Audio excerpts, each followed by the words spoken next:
మీకు బాధ్యత లేదనే భావన దయచేసి తెచ్చుకోబాకండి. ఎవరైతే పదవులు ఈ రోజున పవన్ కళ్యాణ్ గారు మిమ్మల్ని గుర్తించి ఇచ్చారో వాళ్ళందరికీ కూడా నేను మనవి చేస్తున్నా, మీకు ఈరోజు ఒక బంగారమైన అవకాశం కల్పించారు. మీ నాయకత్వం పెంచడానికి అవకాశం కల్పించారు. దాన్ని క్షేత్రస్థాయిలో మీరు ఉపయోగించండి. కార్యాలయాల నిర్మాణం చేయండి.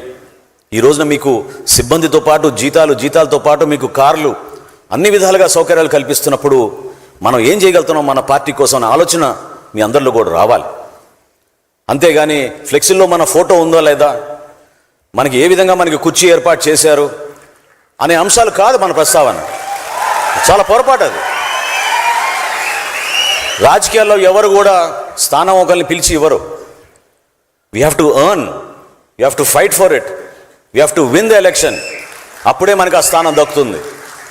ఆ గుర్తింపు కోసం ఆ నాయకత్వాన్ని నిలబెట్టుకోవాలి. అటువంటి ప్రస్థానం మనం చేశాం, అంత ధైర్యంగా మనం చేశాం. ఏమీ లేదు భవిష్యత్ అనుకున్న రోజుల్లో ఈ విధంగా మనం కష్టపడి ఇంత దూరం ప్రయాణం చేసాం. ఈ రోజున దాన్ని మీరు ఎవరు కూడా మర్చిపోబాకండి. రాబోయే రోజుల్లో మనకి స్థానిక సంస్థల్లో పోటీ చేసే అవకాశం రాబోతోంది. దయచేసి ఇక్కడ విచ్చేసిన యువత, మహిళలు, మీరు చేసిన ఆ త్యాగాలు ఎవరు కూడా మర్చిపోలేరు. కానీ ఆ వేదికని మీరు ఉపయోగించుకోండి, ఆ అవకాశాన్ని మీరు ఉపయోగించుకోండి. స్థానిక సంస్థల నుంచి మన నాయకత్వం పెంచుకుంటూ పోతే మీకు ఒక అద్భుతమైన భవిష్యత్తు రాబోయే రోజుల్లో రాజకీయపరంగా మన పార్టీ ఎదిగినప్పుడు ఉంటుంది మీకు. దాన్ని మీరు మర్చిపోబాకండి. పోటీ చేయాలి. పోటీ చేసిన అభ్యర్థుల్ని మనం గెలిపించాలి.